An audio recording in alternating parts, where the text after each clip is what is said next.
So friends మనం ముందు వీడియోలో చెప్పుకున్నట్టు Andhra Pradesh high court Amaravati notification release చేసింది కదా 1620. సో దాంట్లో భాగంగా ఆఫీస్ సబార్డినేట్ ఉంది కదా 651 మొత్తం వేకెన్సీస్ రిలీజ్ చేశారు. సో ఈ యొక్క వేకెన్సీస్ కోసం ఇప్పుడు మనం డిస్కషన్ చేస్తే ఈ యొక్క వేకెన్సీ యొక్క వివరాలు చూస్తే సో ఫ్రెండ్స్ దీనికి గాను మీకు ఎడ్యుకేషన్ క్వాలిఫికేషన్ 7th క్లాస్ ఉంటే సరిపోతుంది. సో నేను డిస్క్రిప్షన్లో ఇవ్వబడ్డ లింక్ ద్వారా మీరు ఈ యొక్క వెబ్సైట్కి వస్తారు. సో ఈ యొక్క వెబ్సైట్ careergold.co.in వెబ్సైట్లో మీకు లేటెస్ట్ జాబ్ నోటిఫికేషన్స్ అలాగే మీకు ఒకవేళ 10th క్లాస్ ఉంటే 10th క్లాస్ రిలేటెడ్ జాబ్స్, అలాగే 12th క్లాస్ ఉంటే 12th class, degree engineering jobs, అలాగే మాస్టర్ డిగ్రీ అంటే పోస్ట్ గ్రాడ్యుయేషన్, మెడికల్ సైడ్ ఉంటే మెడికల్ సైడ్, అలాగే అప్రెంటిస్ కానీ ఇంటర్న్షిప్ కానీ నోటిఫికేషన్స్ ఈ యొక్క వెబ్సైట్లో మీకు లభిస్తాయి. ఒకవేళ మీకు చదవడానికి ఇబ్బందిగా ఉంటే మీరు మీ యొక్క కన్వీనియంట్ భాషను మీరు సెలెక్ట్ చేసుకోవచ్చు. ఒకవేళ మీరు తెలుగు అని ట్యాప్ చేస్తే మీ యొక్క వెబ్సైట్ మీకు తెలుగులో చూపించబడుతుంది. ఓకేనా? ఈ యొక్క information me friends and family ఎవరికైనా షేర్ చేయాలంటే ఇక్కడ ఈ యొక్క షేర్ ఆప్షన్స్ ఉన్నాయి కదా, దీని ద్వారా మీరు వాట్సాప్ కానీ టెలిగ్రామ్ కానీ ఈ యొక్క డేటాను మీరు మీ ఫ్రెండ్స్ కానీ ఫ్యామిలీ కానీ ఎవరికైనా సులువుగా షేర్ చేయగలరు. సో ఫ్రెండ్స్ ఆలస్యం చేయకుండా వివరాల్లోకి వెళ్దాం. సో ఫ్రెండ్స్ ఇక్కడ చూస్తే ఏపీ హైకోర్టు నోటిఫికేషన్ రిలీజ్ చేసింది కదా. ఈ యొక్క వీడియోలో మనం ఏ జిల్లాలో ఎన్ని వేకెన్సీస్ ఉన్నాయి, అలాగే దీనికి ఏజ్ లిమిట్ ఎంత ఉండాలి, సో దీనికి ఎడ్యుకేషన్ క్వాలిఫికేషన్తో పాటు లాంగ్వేజ్ ఏమి ఉండాలి, తెలుగు ఉంటే సరిపోతుందా లేదంటే అడిషనల్గా ఏదైనా లాంగ్వేజ్ వచ్చి ఉండాలా, అంటే భాష వచ్చి ఉండాలా, అప్లికేషన్ ఫీజు ఎంత ఉంటుంది, అలాగే ఇంపార్టెంట్ డేట్స్ ఏంటి, ఎప్పుడు అప్లై చేయాలి, లాస్ట్ డేట్ ఎప్పుడు, అభ్యర్థులను ఎలా సెలెక్ట్ చేస్తారు, అలాగే ఈ యొక్క అభ్యర్థులకు శాలరీ ఎంత ఉంటుంది, ఈ యొక్క పోస్ట్కి శాలరీ ఎంత ఉంటుంది, అలాగే ఈ యొక్క పోస్ట్కి ఎలా అప్లై చేయాలో ఈ వీడియోలో డిస్కషన్ చేద్దాం. సో ఈ యొక్క పోస్ట్ నేమ్ వచ్చి ఆఫీస్ సబార్డినేట్, మొత్తం వేకెన్సీ వచ్చి 651 మనం చెప్పుకున్నట్టుగా. సో ఇక్కడ మీరు చూడవచ్చు ఫ్రెండ్స్, ఇక్కడ డిస్ట్రిక్ట్ వైజ్ జిల్లా వారీగా ఎన్ని వేకెన్సీ ఉన్నాయి ఇక్కడ మీరు చూడవచ్చు. అనంతపురం 43, చిత్తూరు 85, ఈస్ట్ గోదావరి 43, గుంటూరు 60, కృష్ణా 52, కర్నూలు 55, నెల్లూరు 49, ప్రకాశం 59, శ్రీకాకుళం 33, విశాఖపట్నం 73, విజయనగరం 30, వెస్ట్ గోదావరి 17, వైఎస్ఆర్ కడప 52 మొత్తం వేకెన్సీస్.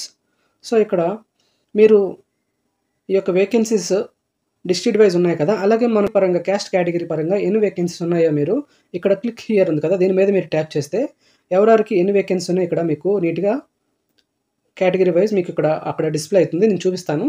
సో ఫ్రెండ్స్ ఇక్కడ చూస్తే ఎలిజిబిలిటీ క్రైటీరియాకి వస్తే ఏజ్ లిమిట్ ఏదైతే ఏజ్ లిమిట్ ఉందో 18 నుండి 42 సంవత్సరాల మధ్యలో ఉండాలి. సో అలాగే ఇక్కడ ఒకవేళ మీకు ఎస్సీ, ఎస్టీ, బీసీ, ఈడబ్ల్యూఎస్ ఉంటే 5 years ఏజ్ రిలాక్సేషన్ లభిస్తుంది.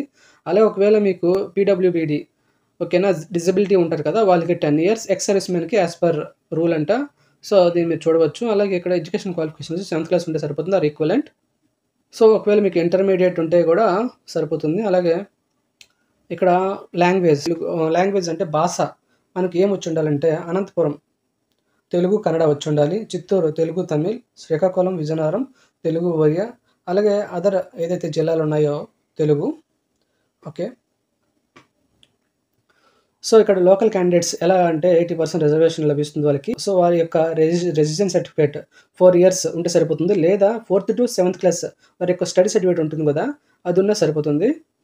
సో ఇక్కడ వాళ్ళ యొక్క అప్లికేషన్ ఫీజు చూస్తే ఓసీ, ఈడబ్ల్యూఎస్, ఓబీసీ వాళ్ళకి వచ్చి 800 రూపీస్, ఎస్సీ, ఎస్టీ, పీడబ్ల్యూబీడీ వాళ్ళకి వచ్చి 400 రూపీస్.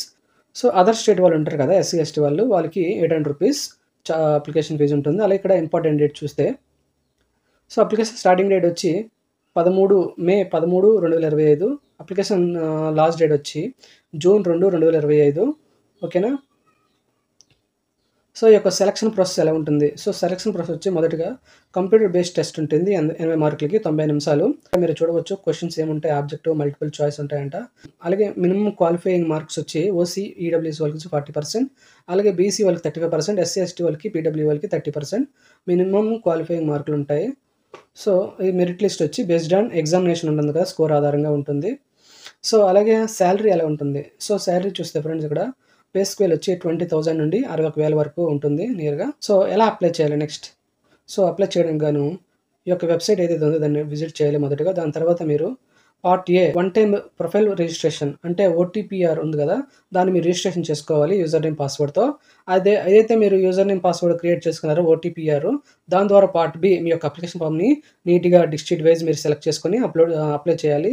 సో దీనికి గాను మీ యొక్క సర్టిఫికేట్స్ ఏదైతే ఉన్నాయో అకాడమిక్ చదువుకున్న సర్టిఫికేట్స్ కానీ, కమ్యూనిటీ అంటే క్యాస్ట్ రిజర్వేషన్ సర్టిఫికేట్, అలాగే ఒకవేళ మీకు డిజబిలిటీ ఉంటే దాని యొక్క సర్టిఫికేట్స్, సో ఆ సర్టిఫికేట్ అప్లోడ్ చేయాలి. అలాగే ఏదైతే అప్లికేషన్ ఫీ ఉందో దాన్ని మీరు ఆన్లైన్ పేమెంట్ చేయాలి. పేమెంట్ చేసిన తర్వాత దాన్ని అప్లికేషన్‌ని మీరు సబ్మిట్ చేసిన తర్వాత అప్లికేషన్ ఫామ్‌ని ఫర్దర్ రిఫరెన్స్ కోసం మీరు మీ దగ్గర పెట్టుకోవాలి. సో, ఇక్కడ నేను ముందుగా చెప్పాను కదా!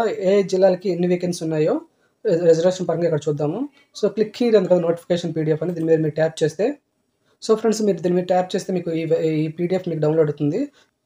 ఈ యొక్క పీడీఎఫ్‌లో మీరు క్రాస్ చెక్ చేసుకోవాలి కన్ఫర్మ్‌గా. సో, అప్లై చేసే ముందు ఇది మెయిన్ ఇంపార్టెంట్. అప్లై చేసే ముందు ఈ యొక్క పీడీఎఫ్‌లో ఎందుకంటే ఇది పీడీఎఫ్‌ని మీరు ధృవీకరించుకున్న తర్వాతనే అప్లై చేయండి. అనంతపురంకి ఓసీకి ఎన్నున్నాయి, బీసీఏకి, బీసీబీకి, బీసీసీకి ఇక్కడ ఎన్ని వేకెన్సీ ఉన్నాయి మీరు డిస్ట్రిక్ట్ జిల్లా వారీగా మీరు మీ యొక్క వేకెన్సీస్ ఎన్ని ఉన్నాయో దీంట్లో నీట్‌గా చూసుకోండి. చూసుకున్న తర్వాతనే అప్లై చేయండి. ఓకేనా? మీకు ఎన్ని వేకెన్సీ ఉన్నాయో. సో, ఫ్రెండ్స్ ఇది వివరాలు. సో, ఒక వీడియో మీకు ఇన్ఫర్మేటివ్‌గా అనిపించుంటే తప్పకుండా సబ్స్క్రైబ్ చేసుకోండి ఫ్రెండ్స్. అలాగే మీ ఫ్రెండ్స్ అండ్ ఫ్యామిలీలో ఎవరైనా 7th క్లాస్ పాస్ అయ్యుండి, ఇంటర్ ఉన్న వాళ్ళు తప్పకుండా వీడియో వాళ్ళకి షేర్ చేయండి. వాళ్ళు అప్లై చేసుకుంటారు. సో, ఫ్రెండ్స్ మీ యొక్క విలువైన లైక్ మరియు ఫీడ్‌బ్యాక్‌ని కామెంట్ ద్వారా తెలపగలరు. అలాగే మరికొత్త ఇంపార్టెంట్ అప్డేట్‌తో మరలా వస్తాను. అంతవరకు సెలవు తీసుకుంటూ మీ యాస్పర్ రాట్స్.